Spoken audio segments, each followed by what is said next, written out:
Hello, everyone. This is Marilyn Turkovich, Program Director for the Charter for Compassion. And we're very excited today. For years now, we've been trying to really promote some of the best practices that are happening in compassionate cities. And we want to have a roaring start to the year. And we're going to be doing these about every 6 weeks or so. In highlighting some of these wonderful programs that are happening within our over 400 compassionate initiatives around the world. And we're very pleased today to be highlighting Community First. And not only do we have the education director from Community First, but Community First has really been captured in a documentary by the same name. And so we have the person who did that film with us today, Leighton Blaylock. And before we go any further, I'm just going to give some practical logistics. Many of you have been on Zoom calls before and know how this works. But what we want to do is really to encourage a dialogue after about 30 minutes or so. And you can give us your questions by taking your cursor and going to the very bottom of the Zoom screen, and you'll see questions and answers there. And so we'll be monitoring those questions and posing them to our guest. And then the other thing that you can do is you are most welcome to use the chat box as well. And one of the great features of the chat box is that at the end of the session, you can really have all of the conversation that was going on by taking it and saving it. And there's 3 little dots in the chat box at the very bottom, and it'll tell you that you can download those conversations that you've had. So before we go much further, I'm going to ask Mimi, who many of you know, who helps us run all of these webinars that we do, to pull up the trailer. It's only 2 minutes long, but gives you a real good overview of the film Community First, but it also shows you a good operational view of what happens every day in the community. And I know many of you have seen the longer version, the 15-minute version, but we know that a number of people have registered in just the last few days and might not have seen anything. So Mimi, if you'd start the trailer.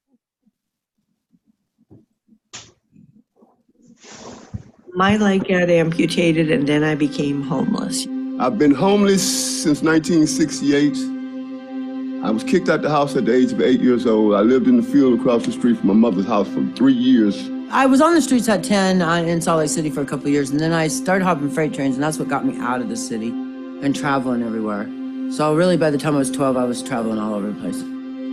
Our friends that live on the streets never laid in bed at night, dreaming about being homeless, smoking crack, living in places not considered habitable on human standards.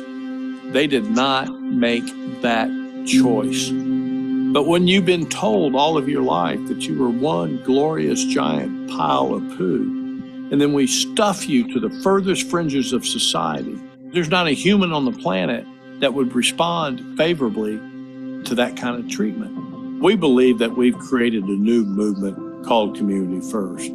Community First Village is a 27-acre master plan community designed specifically to lift the chronically homeless up off the streets of the Austin area into a place that they can call home, heal from the ravages of living on the streets, and rediscovering a purpose in their life, and then going out and beginning to care for others in the world.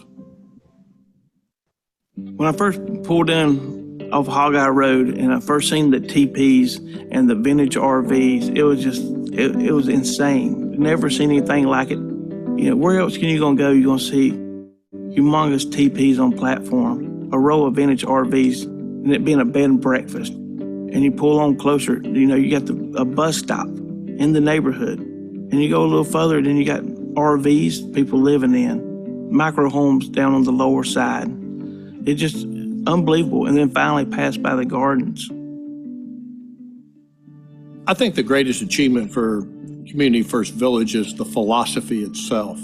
What we believe is a new movement, a new understanding as to how valuable community is. An understanding that says that housing will never solve homelessness, but community will. It's an understanding that we have to move from the transactional side of thinking that we can solve these giant human problems to a relational side that says it takes relationships, you and I, one-on-one, human to human, heart to heart, in order to really begin to move that needle.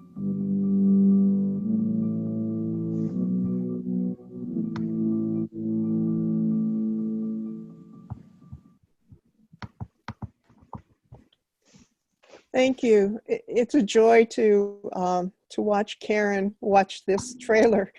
I'd like to introduce Karen Yang, who was smiling throughout the showing of that trailer.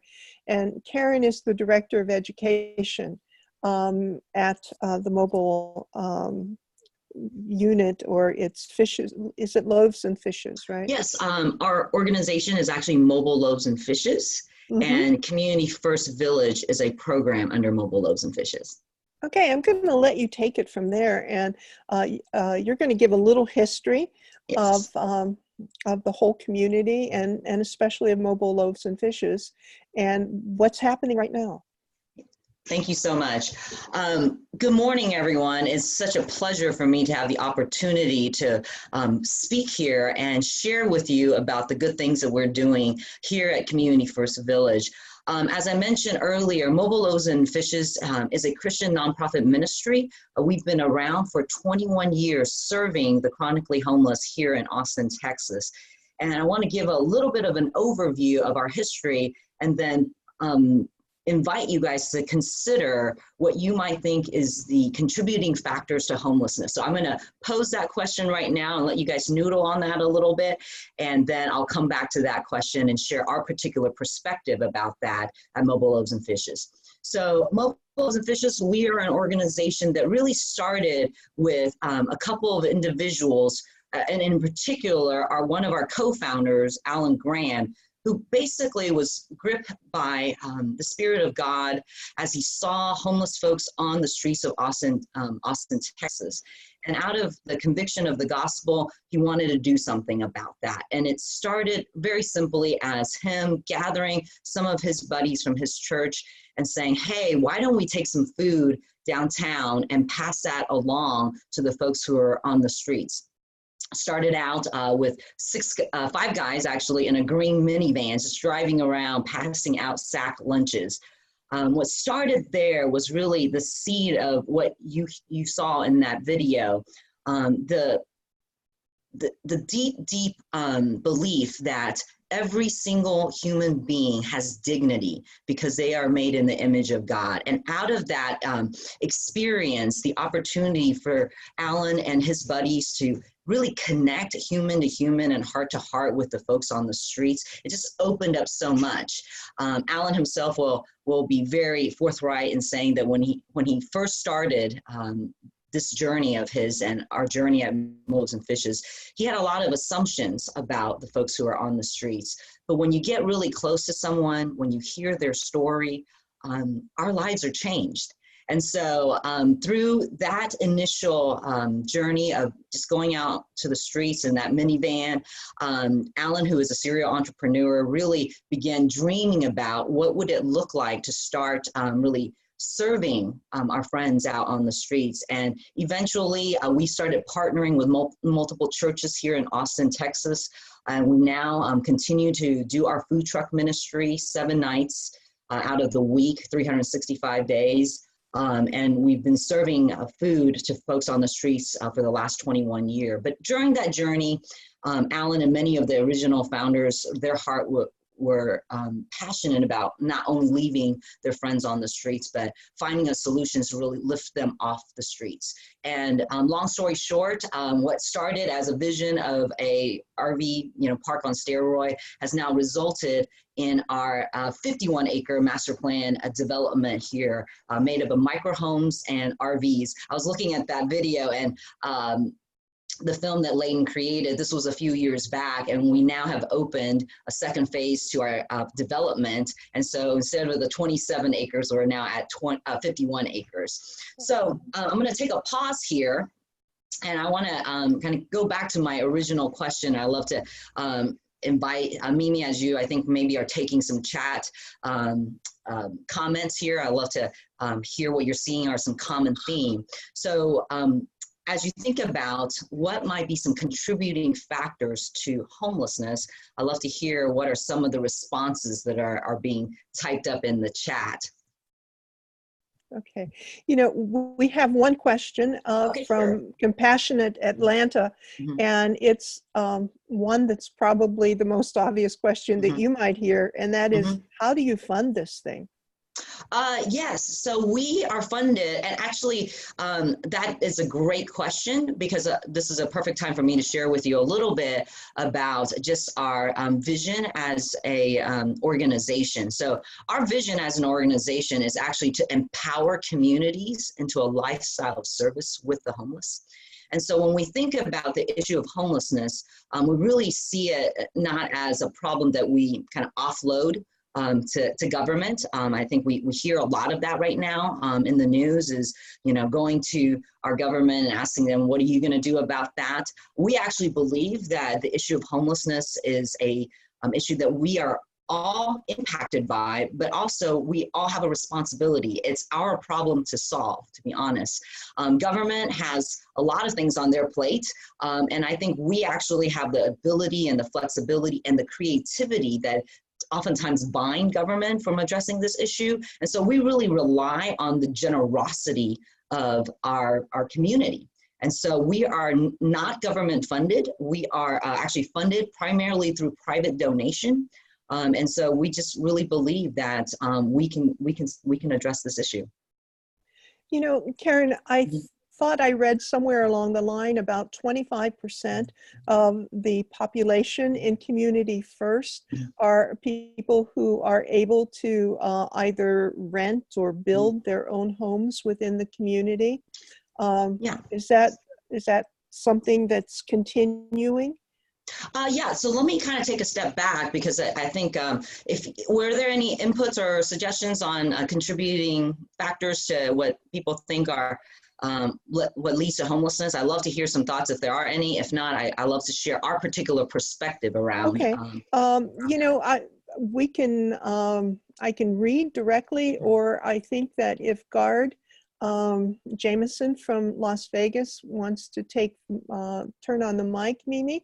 But what Gard has written is the loss of a safety net, basic needs, safety and security, esteem, and a sense of achievement. It's fantastic, Gard. Yeah, that's fantastic. Gard, you must be one of our plants in the audience there. Yes, so we really do get, whenever I pose that question, I have the privilege every so often to give tours here at the Community First Village. And when I ask folks who come for the first time to the village, what are some contributing factors to homelessness, we do hear things like, financial challenges, loss of job, mental illness, addiction, all of those things. And as an organization, we really put our stake in the ground in terms of defining that the single greatest cause of homelessness is the profound catastrophic loss of family. And as you think about it, as each of you, if you can think back and just maybe your immediate family or extended family, if you can consider, is there someone in your circle there that is really on the edge? Whether they're struggling maybe with some kind of chronic illness, or they're struggling with employment, and I think most folks have been touched either with mental illness or addiction in their immediate circle. As you think of those individuals, imagine what would be the result if they didn't have a community around them. So I was just going to say, just to acknowledge some additional comments, which I think you already are addressing, the socioeconomic environment, the retrenchment, absolutely. the loss Yeah. of self-esteem, substance abuse, age, Yes. no longer able to support Yes, themselves. absolutely. Yeah, and we do see all of those things, but where we really kind of put our definition of the problem is the profound catastrophic loss of family. And so because we learned this actually from our friends still on the streets and from many of our neighbors, is as you look through kind of the common thread among the stories of folks who landed on the streets, there was the trauma of that initial loss family and the lack of the ability to be reunited into some kind of family or community. It was profound, it was catastrophic. And so when we see that in our lives, I know personally my family is touched with addiction and mental illness. You know, I have a particular uncle who, if it wasn't for his other 5 brothers and sisters and my cousins, would be on the streets. And so exactly as what was said earlier, it is that safety net that has prevented him and our family from being on the streets. And for so many of our neighbors, that safety net was broken. And they found themselves on the street. Nobody chooses to want to be on the streets, but after years. And so our demographic here at Community First Village, we serve a particular demographic. We serve the chronically homeless. And by HUD definition, someone who is chronically homeless has been living in an inhumane situation for over 365 days, plus there is one verifiable disability. On average, our neighbors have been on the streets more than 10 years. So I don't know if you can imagine the amount of trauma and suffering and difficulties and fear and challenge of having to live on the streets for that long. And therefore, we're targeted in serving those who experience that large amount of suffering and bring them back into community to Community First here. And specifically, Marilyn, you asked about the kind of the breakdown of our population here. So we believe that, you know, in order to be restored into community, you have to be restored into healthy relationships. So 20% of our population or our residents here at Community First Village are made up of what we call missional neighbors. And our missional neighbors are folks who are compelled by God and by the gospel to basically live out what Jesus commands, which is to love your neighbors. They go through close to a year-long discernment process to come live here at the Community First Village, just like everybody else. Everybody who lives at the Community First Village pays rent. So they pay rent. They're also responsible for their own housing. So they will either purchase or you know, bring their own RV or park model home, or possibly live in one of our micro homes. So we want to make sure that our community is one that is healthy. And to be honest, our missional neighbors do a fantastic job here. But what we've discovered is our neighbors who have been on the streets have lots to teach us about what community really is about. They really understand community in a way that those of us who come from more privileged background haven't experienced. As you can imagine, if you had to depend on your community to survive, there's an understanding of community that they bring to us. And so it's this beautiful thing here at the Community First Village. It's the coolest neighborhood here, definitely in Texas, in my opinion. But it is a place where there is a lot of healing, a lot of laughter, and a lot of mess, like what's in most of our families around Thanksgiving table. So we're just working it out and, you know, enjoying what we have created here in this beautiful little village here. You know, a lot of questions are coming up. And so one, I think you can answer quickly. How many years has your community been functional? Okay, so our community actually has been around since the very beginning. We actually believe, as Alan says, that housing doesn't solve homelessness, community will. And so for us, we have always been about community. And our particular expression here at the Community First Village, the village has been around since 2015. 2015, okay. And do your community members graduate from the community, move out? We do not. We're a permanent supportive housing, and that means that just as you know, in the world of adoption and foster care, the desire they basically have the same root problem. If we were to look at that, it's the profound catastrophic of family. And when we look at that space of foster care, adoption, you know, it's all about finding a forever family. It's the same thing for us here. And so anybody who chooses, and we believe that part of what we are about is to restore the individual to themselves, to their family, and to their community. And part of restoring someone, the dignity back to our neighbors who have suffered chronic homelessness, is to give them the opportunity to really choose into what, you know, to the privilege of having a choice. And so anybody who chooses to live here at the Community First Village, they can, where they have to abide by certain rules. Basically, they need to pay rent. Everyone here at the Community First Village pays rent. They have to follow, you know, the civil laws, just like every one of us do. And then they have to abide by the community rules, as you see in many neighborhoods, homeowner associations and whatnot. And so as long as our neighbors desires to live here at the Community First Village, once they have applied and being accepted, we love to be their forever home and forever family.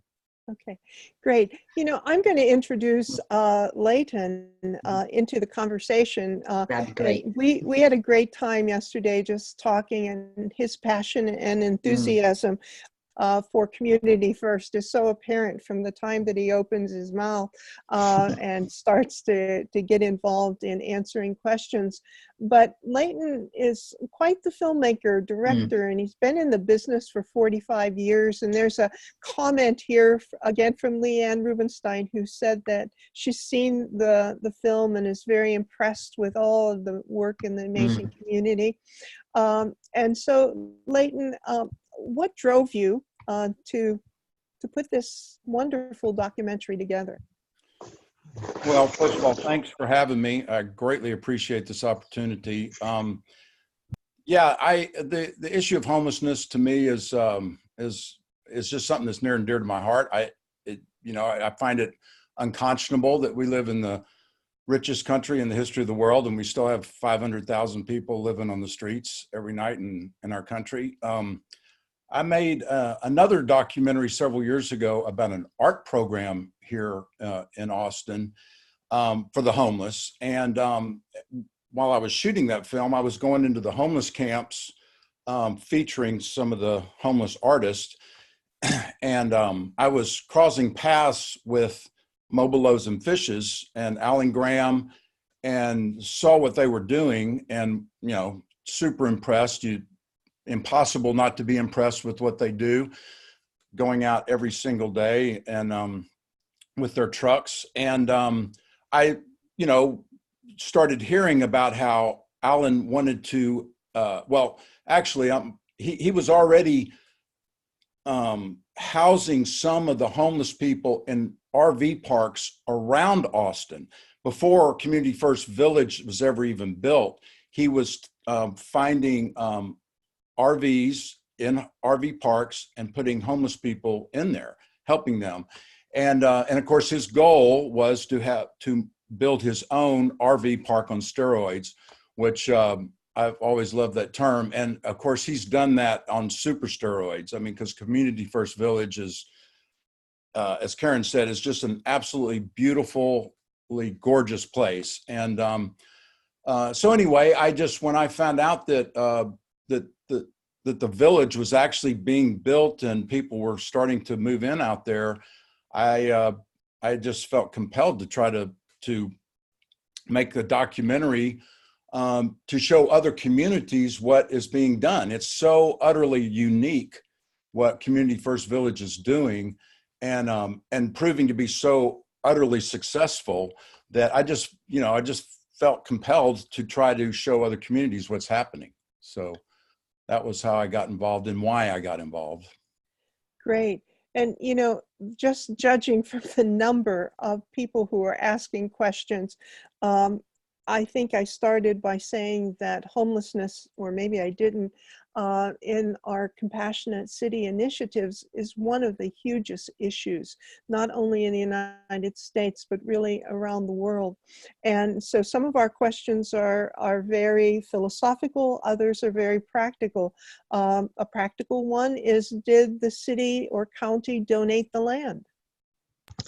No, we actually purchased the land. One of our funders, or one of our major donors, purchased the land, and then we received it from him. So that's how we got the land. Okay, and we're in the process.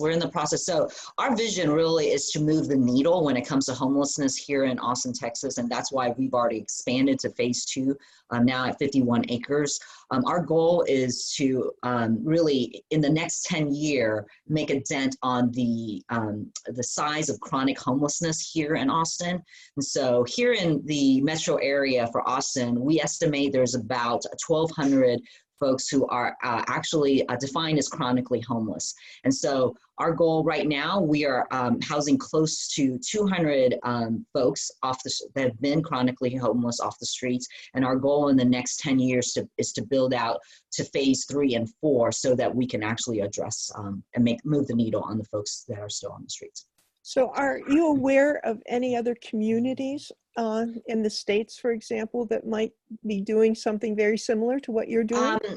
Our particular model has a huge emphasis on relationship and wraparound support and community. And so we're aware of quite a few tiny home communities. Tiny home is quite the rage right now. Right.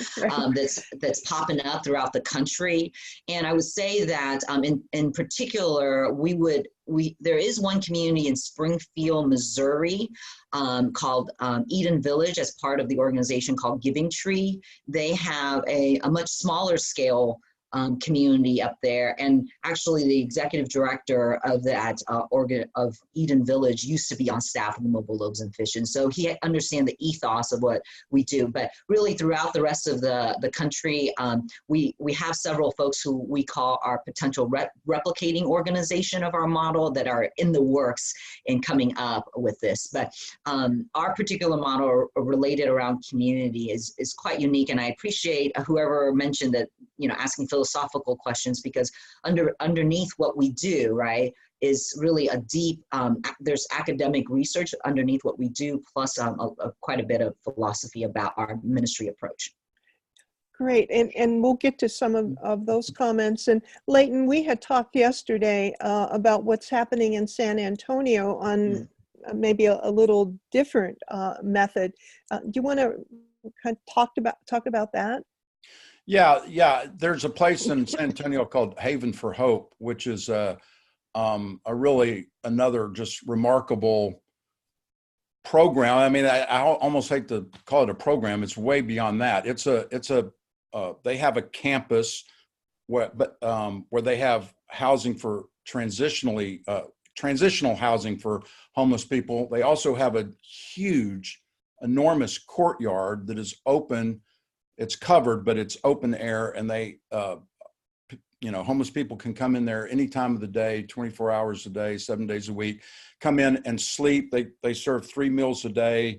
But the amazing thing about Haven for Hope is that they have over 180 nonprofit organizations that work out of there, that provide services to the homeless. And so, to me, the perfect scenario would be to have a Haven for Hope type model in every city and a Community First Village in every city. Community First Village, as Karen mentioned, is permanent housing. It's not transitional housing. And Haven for Hope is more transitional housing. And between the two, I mean, I think something like that would just be an amazing service to our communities and to our country. And so, yeah, I was super impressed when I went down there and saw that, the Haven for Hope. Another question that's come up is, do you have regular policing in the community? So one of the things that I mentioned earlier with regards to our vision is we believe in empowering communities in the lifestyle service with the homeless. And because we believe in that, our key one of our key strategies to build partnerships with all segments of the community. And so we're actually in relationship with our law enforcement here in Austin and Travis County, our EMS services and so forth. So yes, we have folks who, our sheriffs will come on site and have meetings, because as you can imagine, our particular neighbors have not had the best relationship with law enforcement. And we're continuing to build those bridges with folks here. Actually, several of our sheriffs will just come here on site and do paperwork here at the village to build that relationship. It's still a challenge, as you can imagine, trying to rebuild that level of trust, but we are definitely in a relationship with the law enforcement here. We don't have law enforcement that's I guess, on site, but we have such a deep relationship that they can, they're here when they're needed. Okay, I'm going to read this question. It's really related to something that we're already talking about. Is there a time limit to how long residents can stay in the park? Is this, well, you've already answered this, but I'm going to continue reading because it goes beyond the question itself. Is this a halfway house type setup or intended permanent housing? How did you combat NIMBYism from Yes. surrounding residents and community members? Often a big problem. People don't have a problem with affordable housing in general. They just don't want it in their neighborhood. Absolutely. So in terms of the question around NIMBY, this is just something that anybody who wants to do this work, they can't avoid. NIMBY is there whether we're building a village like ours or a golf course. And so, we face that quite a bit in our journey. Layton alluded to it originally when Alan had the vision. He started with actually lifting one person, two person off the streets and having them live in RV parks throughout the city. And when we moved towards wanting to bring our friends together into their own community, we faced quite a bit of opposition.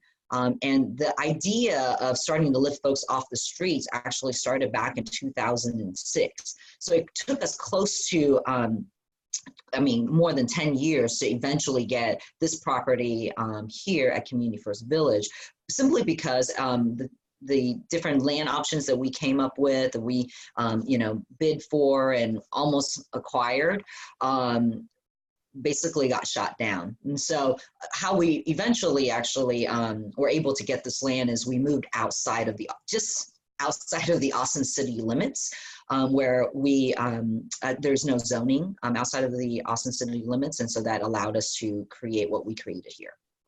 Okay, great. And question about, do you use any self-governing aspects to the village operations? I think you somewhat addressed that. Yes. Or are you staff directed? It's a combination of both. So obviously, as someone who's moving into the village, we give them an overview of what it looks like to live here in community. And so as part of our lease agreement, there are certain requirements like you would sign in any, if you were to rent an apartment. So there's certain guidelines there, things like if your dog poops, you got to pick up after your dog, things like that. And then also we actually have a town council, representatives from each of our neighborhoods who are elected from their neighborhoods. So we currently in phase 1 of our community, we have 8 little small neighborhoods, about 6 to 8 houses, and there's a representative that represents that particular neighborhood for the town council, and the council gets to make recommendations and speak to issues that are relevant here in the community. One example of this is originally we had a rule of only 1 dog per owner, or 1 dog, but the council spoke, and so now folks can have more than 1, have up to two dogs living here. So that's an example of how there's governance that's involving our neighbors. Also, our neighbors have brought up topics around the issue of sexual harassment. We cover these topics, and being aware of behaviors that comes across as prejudice or, and whatnot. And these topics are what we cover in our quarterly town hall meetings. And so folks are quite engaged in the life of the community, and we make sure that all of our neighbors have an opportunity to give their voice. Okay. And another question, are you documenting the matrix? Do you have an annual report with statistics? And if so, can you share? Yes, so folks can actually go to our website, mmf.org. Our financials are provided there. Much of what I've shared can be found on our website. And so, yeah, please feel free. We'd love for folks to check out our website. And even more, we'd love for people to come on out to the village and visit us. We do actually do public tours twice a week. So folks can register for tours if they want to come visit us. And then also for those who are interested in potentially replicating what we do, we actually host on a quarterly basis a 3-day symposium that gives an overview of what we do at Mobiles and Fishes. Can you speak a little bit about that symposium? What would people learn if they came? Absolutely. So folks who come to our 3-day symposium will have the opportunity to really hear from many folks in our leadership team, and they'll learn about, they'll get an in-depth tour of the Community First Village. They'll have the opportunity to hear from Alan Graham, Amber Fogarty, our president, and many of our directors who oversee several key components here at the village. Those things include resident care, how we care for our residents, everything from how they're onboarded to the village, how the different programs that we have here to support them, to property management, how do we manage, how is this beautiful, how is our beautiful village managed? And then also the third component of what we do at Mobile Loaves and Fishes is we have a program called Community Works, which are a suite of micro enterprises designed for our neighbors so that they can earn a dignified income. So our goal is to lift the men and women who have been on the streets into a community that they can belong in, but also be given the opportunity to explore their God-given talents and gifts. We actually have some amazing artists here in our village that are now known throughout the world. They simply were not able to unleash those opportunities, and we have those through our various micro enterprises. And then there's aspects of our history that's much more in depth, and then our philosophy, why is the way we do what we do, everything from our leadership, kind of development strategy, our the way we do funding, and just really a lot more of our story and our philosophy. So we'll go into all of it because that actually takes 3 days at our symposium. Okay.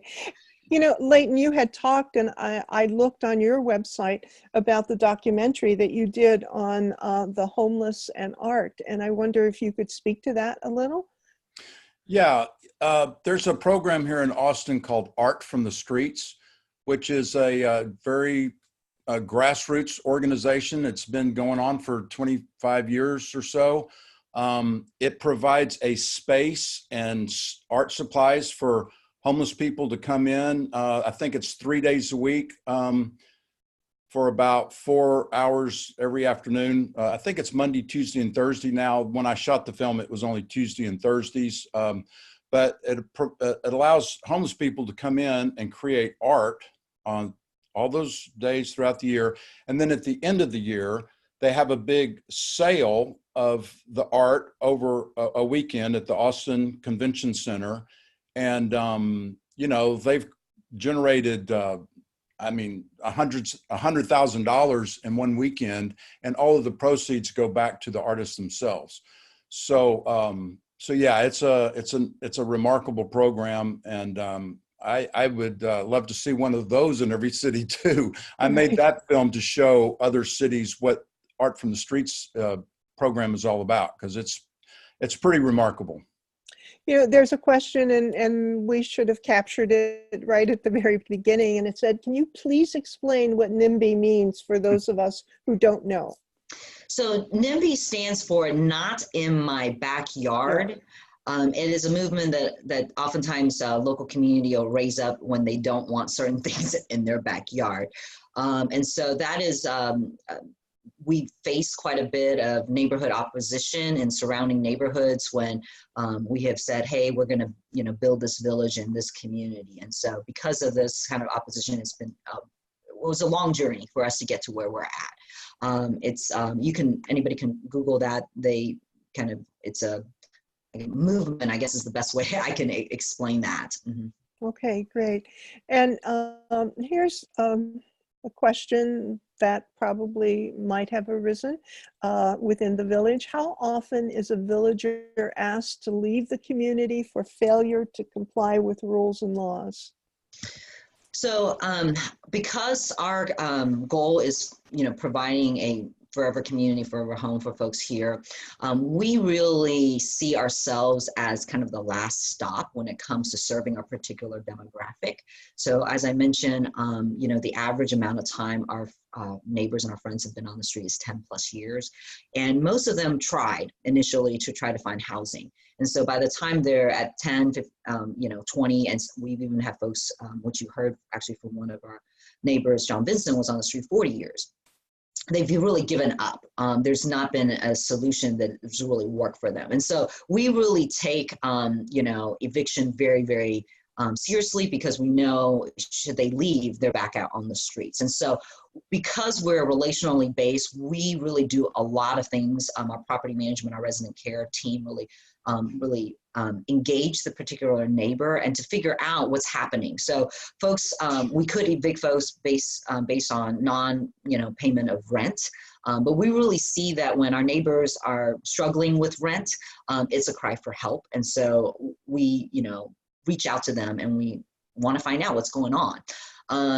Oftentimes if we had to evict someone, it's really because they're becoming a harm either to themselves or to others, and we are no longer able to support them. And so it's not a decision we take very lightly, and we don't do that very often.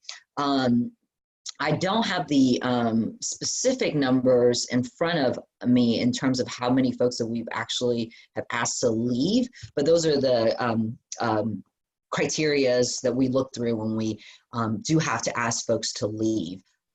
So hopefully that answers the question that was being asked there. But our goal is to extend a lot of grace and mercy for our neighbors, because we know that they have struggled quite a bit. And learning to live in community when you've been on the streets for as long as some of our neighbors have is a challenge. And so we get that. Even the move to the village is a trauma in and of itself. And so we want to work with our friends and really help them to acclimate to our community as best as we can. Okay, here's a question that follows what you've been talking about. How are people who have incapacitating mental health problems dealt with? And do you use social workers? And how do you get your community to services? So that's from several different people, but I've lumped them all together. So I mentioned partnership is really key to what we do. So we partner with Integral Care, which is the mental health authority here in Travis County. They actually office out of site, on site here at the Community First Village. So many of our neighbors actually have direct access to the kind of services that they would need. This is not only mental health services, but also physical. We have currently in phase one of our property, we have a small, like 250 square foot clinic where we have community care, which provides medical services, are here on site. They also office here outside. So we do give them access to a lot of those services. We actually realize, because of the challenge of our particular neighbors, that the best thing is to bring those services on site. So we partner with various organizations, Awesome Recovery, to provide on-site recovery services. And there's just a host of them. Elder care, I have to look at the list. We have quite a few folks that we have actually brought them here on site to support our neighbors. Our focus really is about community, so we're really clear that that's what we're good at. We're not the experts when it comes to some of those other things. However, our staff, we do get trained, not to the level of social workers, but we do get the necessary training to support our neighbors here. Okay, well, we have again, from two separate people, questions that are really piggybacking on what you've already been talking about. And one is, how big a problem is drug use at Community First? And is meth a scourge among the homeless population in Austin like it is on the West Coast? So drug use, the way we think about it is that there's a drug problem in every neighborhood throughout the country. And so for us, our goal is to create an environment so that people don't look to drugs as a coping mechanism, right? And so for us, we want to create as healthy of a community here with opportunities to work, opportunities to be involved in community events so that our neighbors do not turn to drugs. I would be lying if I said we don't have folks who are still struggling with addiction here. And that's why we have services here on site. And so we have actually engaged our neighbors in identifying ways to help reduce the number of issues that we see here on site. And so that's been one of the encouraging things is that our neighbors who do struggle are now getting involved in that conversation of how do we support one another to better eliminate the use of drugs here. And so that's our approach. Our approach is really around community, around supporting the individual and where they need help.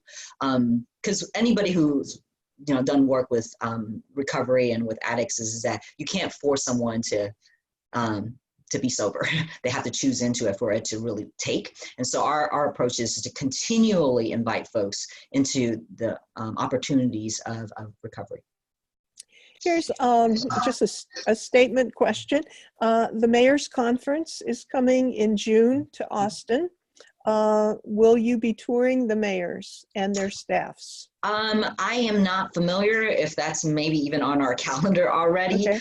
We do host folks from throughout the country. We've had several local government city council members and stuff like that come visit with us. They can schedule a special one-day, abbreviated symposium with us, or everyone's always welcome who want to replicate this work to come out for our 3-day symposium. In terms of just, if you're just coming out to visit us for a tour, you can go to our website. We actually have a webpage dedicated to registering for our public tours. We do them on Wednesdays and Saturdays. Well, we'll see.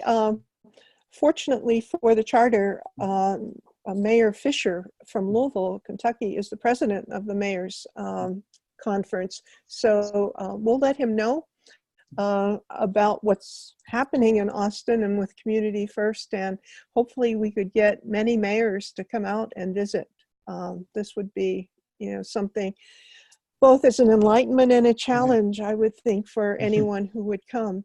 There are so many more questions, and I promise that I'm trying to pull them together so that we'll get everyone's question answered. There's one I think that's really interesting, and it's an assumption that single men and single women and families are involved as residents. What about teens? So we, as I mentioned early, we serve, homelessness is a spectrum, and our target is really on the chronically homeless, and that's typically single men and women. And our demographic here at the Village, our average age here is about 57, to be honest. And so we don't serve children. I'll just be real frank, you don't find, kids under the bridge. CPS gets involved. And so for many of our friends who are still under the bridge, they don't necessarily get the services and the support that children would get. And so our heart is to really, reach those who have been least reached. And so that's the demographic that we love and we invite into our community. Okay, great. This goes back to Leighton and what you had mentioned about Haven for Hope. And I think, what is the other type of housing community? I think that's the one, Haven for Hope is one that you spoke about. Leighton, do you know anything more about Haven for Hope that you could share with folks on this call? The only thing I know really is that, it's in San Antonio. They have a really great website. So if you just Google Haven for Hope in San Antonio, you'll find it. explains everything that they do. It's a very extensive website, but yeah, it's more transitional housing and services for the homeless, which obviously is really necessary also, but it is a different model than Community First Village. I want to just mention one thing so that it doesn't get overlooked because it's come up a couple of times about visiting the village and finding out more and going to symposiums and stuff. I just want to make it clear, they have a community in there where you can go and just stay in one of the micro homes or one of the RVs, vintage RVs. I mean, it's really cool to just go and stay there. I mean, you can find it on Airbnb and HomeAway and all those different sites. And if you go to Community First Village website, there's a link to that, and you can go and make a reservation and stay out there. It's really cool. And I mean, anybody can do that any time, any day of the week. So that's another way to go see it. Okay, and Las Vegas, by the way, is coming. That could be overwhelming if all of Las Vegas came. But there's also a message here that from Las Vegas, again, we have over 10,000 youth who are coach serving or Nevada Partnership for Homeless Youth. You don't serve those youth. I think we just lost you. Okay. Yeah, no, that's not our demographic, as I mentioned. Yeah. Right. Yeah. We will say this though, we do have younger residents, and as long as they fit the criteria for being chronically homeless, then they can apply to live here at Community First Village. So on a whole, that's, as long as they meet the chronically homeless criteria, we're open to receive them. But as I mentioned, on a whole, our average age of our demographic is in their late 50s. I misread that. It's couch surfing. Okay. Let's see. And Teresa Hartwell, who works with Layton, we've reached out to the mayor's conference about showing the film and possibly touring the community. It might help people to let their mayors know that they would like for them to visit, for that to happen, so that when the meeting happens in June. And this is from Andrew, and he says, I work with the tiny house villages in Seattle, and I have to say Karen has A+++ answers. So kudos to you, Karen. Well, thank you so much. Appreciate that. And do people donate the houses or RVs? Oh, you're off again, Karen. We have had folks donate RVs. We typically, if we do take them, they might go towards our inn. In terms of actual, our micro homes, we have some certain specific specs. People can actually donate and actually contribute to the building of our micro homes. So if anybody's really interested in that, you can again go to our website. You can look up under our capital campaign ways that folks can actually contribute in raising a house, a micro home, in a fairly short amount of time. Okay. Yeah, and if I just want to add on to that real quickly, one of the things I think is really cool is that there are local builders that build some of those micro homes, and they're custom. Yes. So I mean, there are some that I guess look what may be considered more cookie cutter type. Well, I mean, they're still beautiful and gorgeous, but there are local builders that build custom ones out there, and so it really adds to the beauty of the whole place because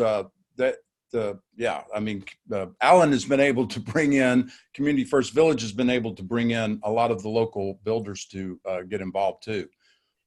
Okay, Layton, I hope that you might be able to address how people could take advantage of showing the entire film that you've created and your willingness to accompany the film around the country, and I don't know, perhaps around the world. I don't know how many people are on this call from outside the US, but if you could just give us a little information, that would be helpful. Yeah, well, I appreciate that opportunity. Yeah, the film had its premiere at South by Southwest last year. We went through the festival circuit, and we are now working on what's called a national outreach campaign. We've actually hired a consulting firm that deals only with documentary outreach campaigns. And so part of that is that we are trying to go to, and we are scheduled already, and we'll continue to try to get scheduled to screen the film at conferences around the country that deal with the issue of homelessness. We are also attempting to do and have, on several occasions, had community screenings around the country. So we are, definitely looking for partners around the country that would like to bring in the film. The film is not currently available, and this is at the suggestion of our consulting firm, that the film is not available yet on a consumer distribution basis, but we do offer an educational license for the film. If you would like to purchase an educational license and show it to a group, that's available too. So we're just trying to do everything we can to promote Community First Village and to show people the beauty of what's happening there and just how unique and successful this model is. It's truly an unbelievable approach. I would tag on to what Leighton just said there is that as folks are interested in his film about the village, it's a great opportunity to actually to gather groups of people to watch the film together, right? Because I think to do that, I mean, we believe that, you know, watching film is a community building event itself. And so bringing people together, even if it's a small group, you know, 5 or 6 or whatnot, to come around and watch a film and have dialogue around it, I think could be really powerful, because oftentimes, you know, it's easy for us just to consume. But what I appreciate about what Leighton has done is he's created just this magnificent film that really opens conversation and for action. So that's my invitation for your community, is to come together, watch the full film, and then to let that be a launching pad for more. Yeah, Thank you, Karen. Thank you. Yeah. That's a great suggestion, Karen, because I know that in some of our communities, the issue of homelessness has a particular bend to it. I know that one of our communities is really concerned with young people from the age of 18 to 30 who seem to fall through the cracks. And so they're watching the film, and their discussions will probably be much different than another city's approach. And I'll say this, we have folks who have come to our symposium and their target demographic is youth, or is single parents or single moms. And so we believe actually our model can work for any marginalized community. And so it's about relationships, it's about people, it's about coming around people. And so although our focus is on the chronically homeless, I think it can be very transferable to youth. And I'll speak just for myself personally, having been a foster parent, it is on my heart for kids who age out, because they really suffer the same catastrophic loss of family, and they actually know it. Yeah. It just breaks my heart for that particular demographic. And so for those of you guys who are serving that demographic, kudos to you guys.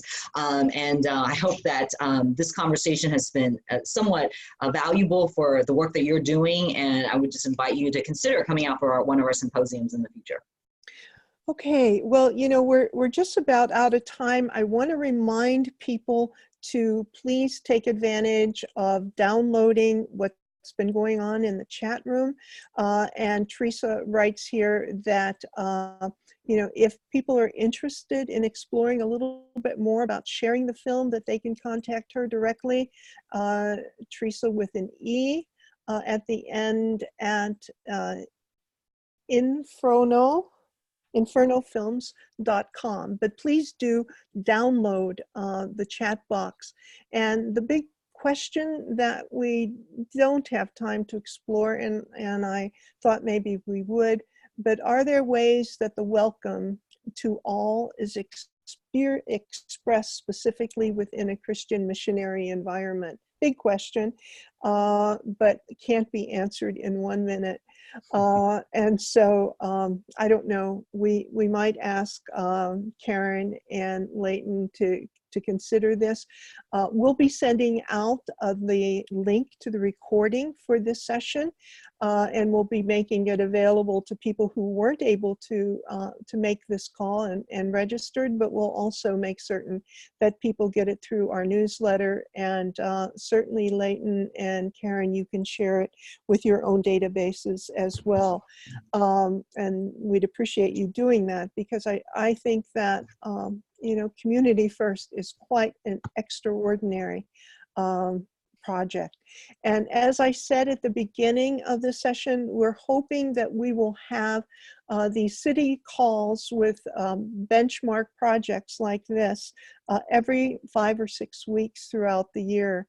And so if there's anyone on this call who wants to take advantage and let us know, if you have such a project, we would be really very honored to feature that program. Thank you all for coming, and we hope to hear from you. Take care. Bye. Thank you. Thank you. Thank you so much. Take care. Bye-bye. Bye.